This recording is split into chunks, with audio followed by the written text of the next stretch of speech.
Welcome to the Capitol News. I am your host, Alex Kreitis. Today is March 26, 2019. Thank you so much for joining me. I hope everyone is doing well today.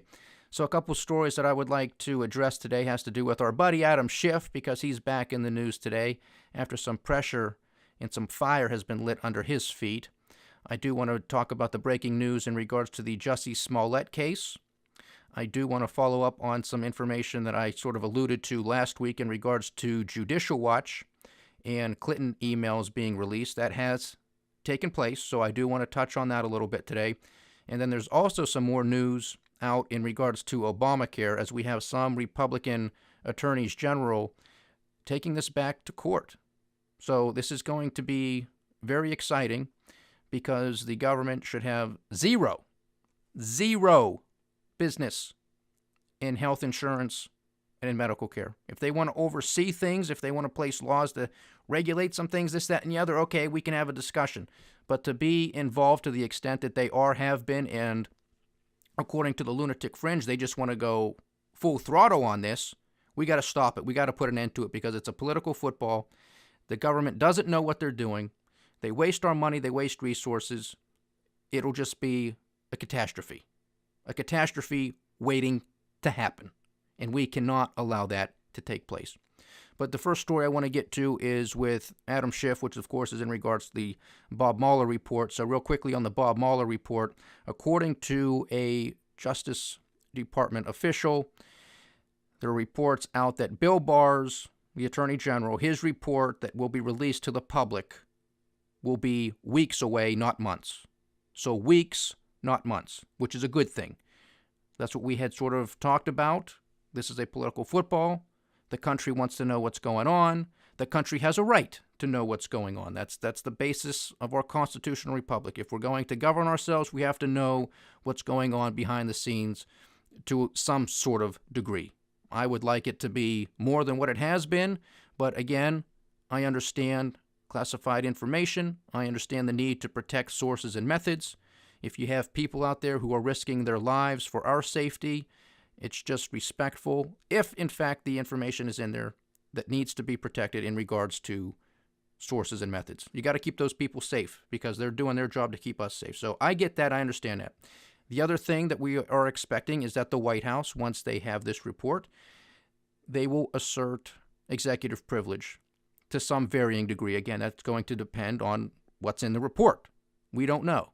Also, according to the Justice Department, Bill Barr will not give the White House the report before the public gets it. So this will be at the same time. Everything will be a surprise or a shock to everybody, or no shock or surprise to everybody at the same time. However, as was discussed previously on this podcast, we very much anticipate that there will be harsh words for the Trump campaign and or the Trump administration, if not the president himself. And of course, the president, along with his legal team, will come out and answer those questions in a counter report that they will defend themselves to some degree. That only makes sense, especially given the president's combative style. If you swing at him, he swings back even harder. So we expect that to take place. This was not just going to be a pushover report from Bob Mueller. You're not going to do this for 2 years and not at least have some sort of stinging critique here or there. Regardless of the fact that there are not going to be any further indictments, nobody else is going to be tried, there will be no more convictions, because there's not going to be any more trials. So there was no collusion, there was no conspiracy, there was not enough evidence to prove obstruction of justice. So that's where we are. Now, of course, we were discussing yesterday how the other lunatics came out right after the report that was handed over to Congress over the weekend. Similar names as always: Jerry Nadler, Chuck and Nancy. But we didn't see Adam Schiff. Where was Adam Schiff? And a lot of people were asking questions. And now you have the White House, specifically Kellyanne Conway, coming out, being the pit bull that she is and the attack dog for the White House, and really saying that this man, Adam Schiff, the chairman of the House Intelligence Committee, needs to resign. I'm all for that. The man, I think, he's just a sleazeball. I mean, there are some people that I think you just look at and you know they're a sleaze. He's one of them. He's one of them. And I make no apologies about this, because he has been spreading propaganda and flat-out lies about this entire investigation for the past couple years. And that's why he wasn't anywhere to be seen, because he knows he's a sleazebag. He knows he's the scum of the earth. And he knows he's been lying to the American people. So now, if anybody is going to be a real reporter and corner him in the Capitol or at some restaurant, remember, people didn't mind bothering Republicans at restaurants and tracking them down and ruining their meals. Why don't these people do this to them, to the Democrats? Doesn't seem to happen that way. Not that I'm calling for it. I'm just calling out the hypocrisy of how these things take place on the left and the right. Just calling it out. So where was Adam Schiff? Nowhere to be seen, because he knows he's the sleazebag. He knows he's a scumbag. No question about it. But there were calls for his resignation, and of course that is what brought him out to the daylight. And of course he says he will not be resigning. That's no surprise. He wouldn't resign just because somebody calls for his resignation. We knew that was going to happen. But he's going to continue investigating. He thinks that there's more information that needs to be seen, needs to be uncovered. So just add him to the list. I mean, we never took him off. We know Jerry Nadler is going to continue. We now know that Adam Schiff is going to continue. The other question is, what does Elijah Cummings do? What does Maxine Waters do? And what type of authority do Chuck and Nancy give to other Democrats down the line? Those become the questions. What's the degree of these further investigations? Because we still have the Southern District of New York who's going to continue to investigate the president, his campaign, his charities. The list continues. So we are far from out of the woods with this stuff. And we have a 2020 presidential campaign underway. And it's only going to start picking up steam as we enter the spring and summer months. So buckle up. This is not over by any means. I just hope, as I have stated previously, that the president, once some of this stuff starts to cool down, he says, boom, it's my turn now. Now I'm going to come out and I'm going to investigate you. We already have Lindsey Graham, senator from South Carolina, chairman of the Senate Judiciary Committee, coming out and saying he wants to investigate the investigators, which I applaud him because I think that is a fantastic idea, because we've been having conversations on this show in regards to Lisa Page, the former FBI attorney, and we've been going through some of her 2-day testimony. And if I have time this week, I'm going to get back to that. And maybe even today. I doubt I'm going to have time because there's so much other things that I want to discuss. And I know I'm likely to go on a tangent with some of this, so I'll probably reserve that for some other time in this week. But there's still stuff of interest there. The incompetence, the Department of No Justice. I mean, this continues. These people need to be investigated because they basically just blew over Hillary Clinton. We're not going to investigate. We're not going to charge her.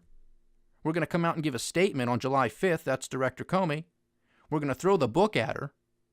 But at the end of the day, we're not going to prosecute. We're not going to take her to court. Anybody else, you and me, they would have prosecuted. We would have been convicted. And they would have thrown away the key. No question about it. This is what we continue to see in the testimony. The testimony from Lisa Page is really sickening. It really is. It's no surprise to people who understood that there was a deep state plot, that there was a coup basically against this president when he became president. I mean, they were against him when he was candidate Trump. They've been going after the man for a few years. I don't think there are many human beings on the face of this earth that could deal with the type of pressure that he's been under for the past few years. I really believe that, because I have never seen this type of abuse of a president, ever. I mean, they didn't like George W. Bush. Of course, it's always worse for the Republicans because the mainstream media most definitely has a left-leaning bias. And now there's no denying it. Unless you're really, really medicated, then you don't see it. You're just drinking the Kool-Aid from Rachel Maddow, Lawrence O'Donnell, and all of the other ilk that just spew a whole bunch of other propaganda. And, I mean, they had to eat humble pie this week, too. I mean, some of them, at least there were some smart journalists, and we've had this conversation before. There were some, on some various networks, CNN, MSNBC, there were still some that were starting to downplay the Mueller report before it came out. They were starting to hedge their bets. And I said that was smart, because it was. Because they knew perfectly well for the past 2 years that this was going to be a big nothing burger. They knew this from the outset. But they were hoping beyond hope that somebody might flip on this president. They might try to make up a lie so they don't have to serve a prison sentence. that they can just be done with all of this legal battle and legal drama and just say, yeah, you know what, the president, he did. I got him. I'm pretty sure he was on the phone with Vladimir Putin himself, and they were plotting to do this, that, and the other. Just, yeah, let's go get him. And it just would have been a lie, and it just would have been more drama. But nobody flipped. Nobody turned on him. Paul Manafort is going to spend the rest of his life most likely behind bars. He is not above the law. But the government never would have went after Paul Manafort had it not been for President Trump and the fact that he served as his campaign manager for a very short period of time, mind you. A very short period of time. He helped them move through the delegates to get the delegates so he could get the nomination. He knows how to shake hands. He knows the talk. He knows how to make those maneuvers. He hired him to do so. Boom, he gets rid of him when he's done with it. So that man's life is ruined. He's losing his freedom. His finances have to be, I can only imagine, destroyed. And now he's going to spend the rest of his life in jail. Again, he is not above the law. But the government wasn't going after him otherwise. Whole bunch of other people, same situation. Whole bunch of crimes became process crimes, meaning they only became crimes after there was an investigation into the president and his campaign, which was a total witch hunt. And now there's a lot of people out there who are calling for the president to apologize to Bob Mueller for calling it a witch hunt. They must not understand what a witch hunt is. There was no there. If anybody needs to be apologizing, it's the Democrats and the lunatics apologizing to President Trump for the things that they have said about him, his family, members of his campaign, members of his administration on a daily basis for 2 years. Non-stop. These people have no shame. I don't think they have any brains, to be honest with you, so it's worse than that. This is no surprise. It is sickening. It is disgusting. So I really hope that Senator Lindsey Graham investigates the investigators, and he brings them all up there, and he makes this a three-ring circus, although at this time I think we're going to get to the truth. We're going to go after, I hope, he brings Jim Comey back up there, Andrew McCabe, Lisa Page, Peter Strzok, Bruce Orr, Nellie Orr, James Baker, the whole lot of them. Bring them up there and see how the rats turn on each other. See what happens. Get Loretta Lynch up in there. Get Obama administration officials back in there, because they're all joined at the hip. We know from the Lisa Page testimony that President Obama wanted to be kept in the know in regards to the Russian investigation. He wanted to be kept in the know. President Trump can't know anything that's going on in his Justice Department. Otherwise, it's obstruction or it's against the rules. Of course, it isn't. But that's what the mainstream media wants you to believe. But President Obama, he can know whatever he wants. He can do whatever he wants. And you don't hear a bunch of officials from the Obama administration coming out in regards to this Mueller report. They're silent. I think their silence speaks volumes, don't you? So there we have it. We have Adam Schiff, who's going to continue. We have Jerry Nadler, who's going to continue. Bill Barr's report should be coming out in weeks, not months. I hope that's the case. This country needs to heal. This country needs to go through this. So I told you guys yesterday that this will continue for at least a month, weeks, probably a minimum of 2 weeks until we get a broader report that will be released to the public. So that's a couple weeks. That's middle of April already.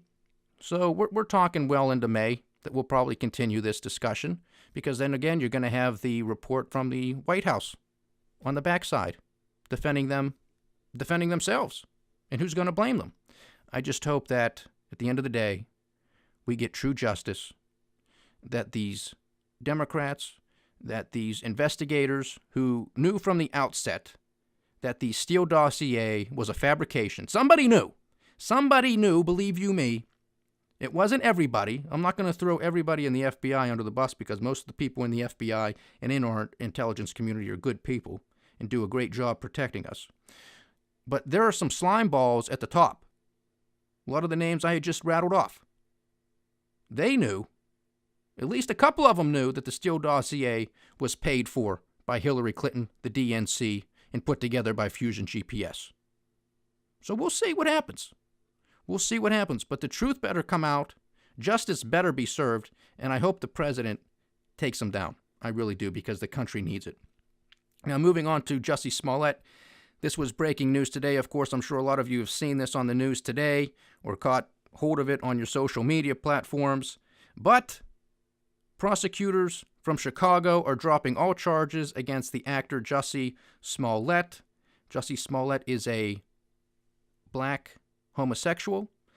I don't care that he's black, and I don't care that he's a homosexual, but to any Democrats out there, I know you like to check all of the boxes, and you like to identify people based off of their sexual orientation and the color of their skin rather than the content of their character. So I'm just letting you know that Jussie Smollett is a black man and he's homosexual, okay? Just for all you Democrat, you liberal lunatics out there who can't get it through your minds that it's the content of character that matters. I mean, this is the type of conversation that evidently the left wants to have. Well, what is he? Well, you gotta check all the boxes. That's sickening in and of itself. But the prosecutors in the city of Chicago are not prosecuting, have dropped all charges. They have claimed that this does not exonerate Mr. Smollett, but all charges have been dropped. We had a press conference out from the mayor, Rahm Emmanuel, who, if you recall, was the former chief of staff to President Obama very early on in his administration. And we also had some comments made by the superintendent of the Chicago PD. Now, I believe that the superintendent was sincere and that he was upset, as he should be. Because remember, when we had this discussion, Mr. Smollett filed a false police report claiming a hate crime against himself. That's what it was. That there were people who jumped him at 2, 3 in the morning, freezing, white guys wearing Make America Great hats, saying, just rattling off racial slurs and saying a whole bunch of things and wanting to lynch him, beat him up, all this stuff. That did not happen. The Chicago PD used resources, a lot of resources, to look into this. I mean, that's a serious charge. That's a serious allegation. City of Chicago has enough problems as it is. Then you have this actor coming in there trying to make a name for himself, and it's a publicity stunt.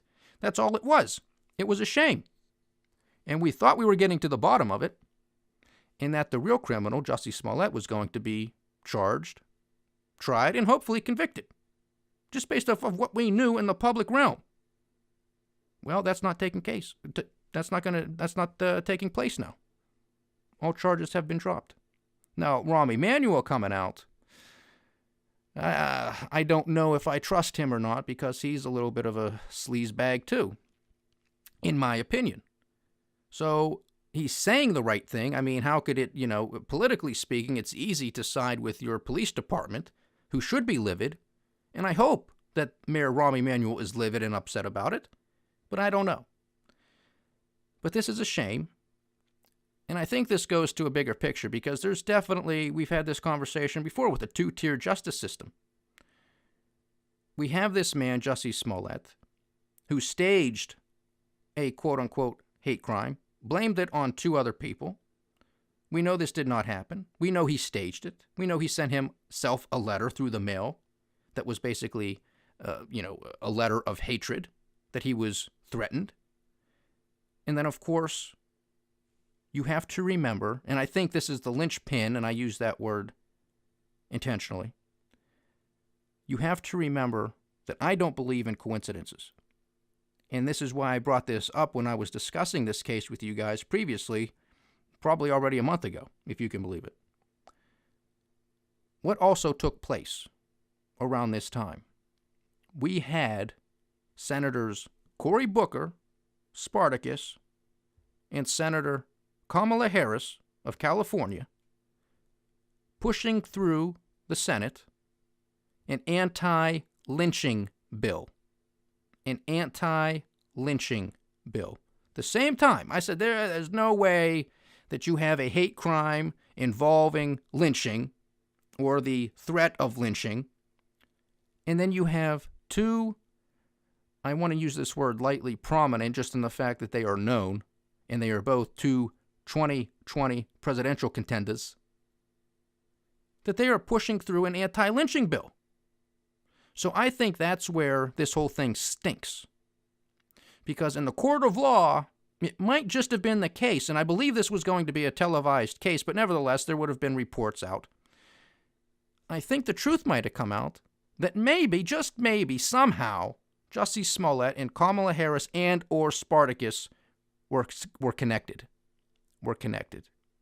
And if that would have happened, that would have derailed 2 2020 presidential contenders. Now, I don't think Spartacus has a chance in hell. But Kamala Harris, I think she does. I think she does. I think she has received the nod from a couple people. I think she will get far unless her dirty laundry undoes her, which is quite possible. And I think there's quite a bit that could unravel her. But at least until you get deeper into this contest, I think she's going to make a good run. I really do. That's just my gut feeling on this. You also have to remember her campaign slogan is for the people. What was the name of the bill, the first bill that this new Democratic-controlled House passed? The name of their first bill was for the people. Again, I don't think that's a coincidence. The first bill that this House passes is called For the People. Kamala Harris, her campaign slogan is for the people. So that's what I think happened here. Too coincidental for me. But you can't have the undoing of 2 presidential candidates before the thing even gets started, really. So let me know your thoughts on that, because I think that's the interesting thing, because this just came out of nowhere. We're just going to drop it.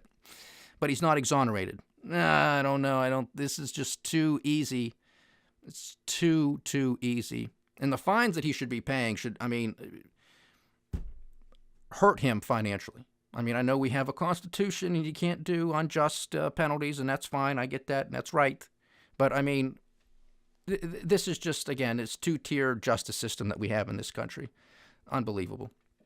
Now, moving on briefly to Judicial Watch and the Clinton email scandal. Check that out.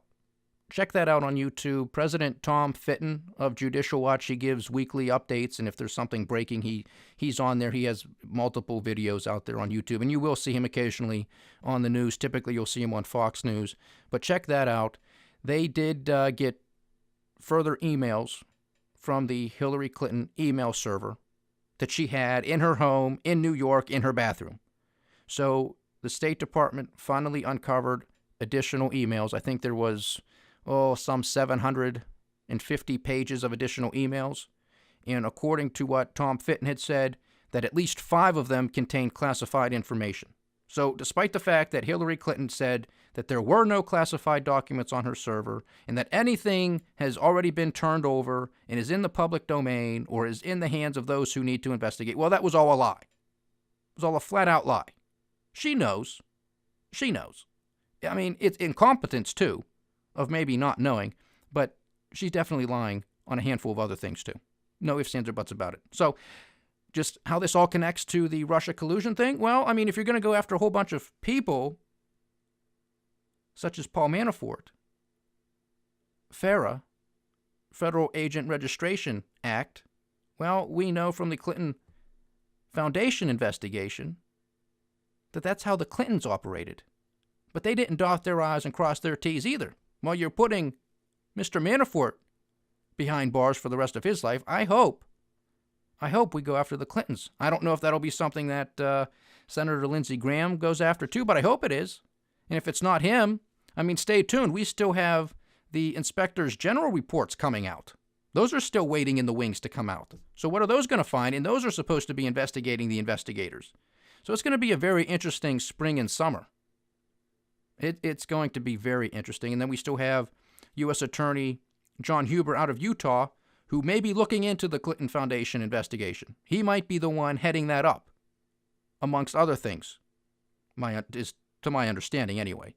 So be on the lookout. This could be a very interesting spring and summer and beyond. I hope draining of the swamp does take place. I really do, because there are some things, and I talk about this with you guys all the time, that has me on the fence with Donald Trump in many aspects. Many aspects. A lot of them on the economic front, with a lot of banks doing well, the military-industrial complex doing well, the national debt not being even discussed, record deficits not being discussed, a whole host of things. So I hope this can be the start of the beginning here, the beginning of the beginning with the draining of the swamp. Cross our fingers. And then lastly, with this Obamacare, I know it's getting close to our half-hour mark that I like to try to keep these things to be mindful of everyone's time. But Obamacare needs to be struck down at the Supreme Court. It just needs to be done with. It is a political football. I tell you guys this all the time. I've written about it. Check those things out, because you don't want the government in charge of an aspect of the economy that represents 17% of our country's GDP, which is higher than any other country in the world, any developed country in the world. It's just ridiculous. 17% of a $20 trillion nation. That is sickening. That is sickening. Because here's what you're going to have, folks, and this is why I call it a political football. If you have the Democrats in charge, well, they want this stuff. So they're going to try to pass laws that make it so.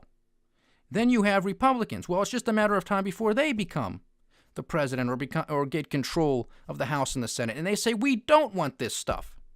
And so it gets repealed or it gets watered down. Well, who's in the middle? You and me. All the time. And who's paying for it? You and me. We get to pay for this chaos. I don't know why people can't wake up to the fact that the government is no good at this type of stuff, so just leave it alone. Leave it alone. The other thing that amazes me is the fact that we have a country that is pretty much divided on this issue, and let's just say for the sake of argument, to make it easy, that it's 50-50. 50% of the country wants something like Obamacare, and 50% of the country doesn't want Obamacare. Well, you know what that says to me? If we're a nation of about 320 million people, all right, that means you got 160 million people who want this type of thing. All right, that's a pretty sizable market. Why don't all of these geniuses on the left just start a company or two? Because all of these people want this type of stuff? Well, that's one hell of a market you got. You got 160 million customers. What are you waiting for? Why are you saying Uncle Sam has to do it? Why don't you do it? Because all of these people on the left claim to be superior intellectually in every other way. So why can't they do it? Why can't they manage it? I mean, they don't like a lot of the Republicans anyway, so what are they concerned with what we do? I don't get it. Let us do what we want. I'm a libertarian. That's the way I look at it. If people want health insurance, let them go buy it. If they just want to pay the doctor out of pocket, let them pay it out of pocket. Let the free market decide. Why we have to turn everything, and I mean everything under the sun, into a political football is beyond me, and it is destroying the fabric of this country. Because the mainstream media, politicians, they thrive off of pitting one side against the other. They love the drama. They love the drama. It picks up the ratings. It gets people elected. It gets emotions fired up. It gets people out to the ballot box. They love this drama. And evidently we do too, because we're the ones watching this show. We're the ones voting for these idiots. And it's just a circle. Round and round we go. When are we going to wake up and say enough's enough? Ask yourself that question, because we're at a crossroads on a lot of fronts. On a lot of fronts. You have to remember, Rome did not fall because of outside pressure and outside forces. It fell from within. Thank you so much for joining me today, ladies and gentlemen. It has been a pleasure having you. As always, please like, share, subscribe, get the word out. Oh boy, buckle up. We're in for a bumpy ride over the next few months. Thank you again. This is the Capital News. I am Alex Kreitis. Godspeed.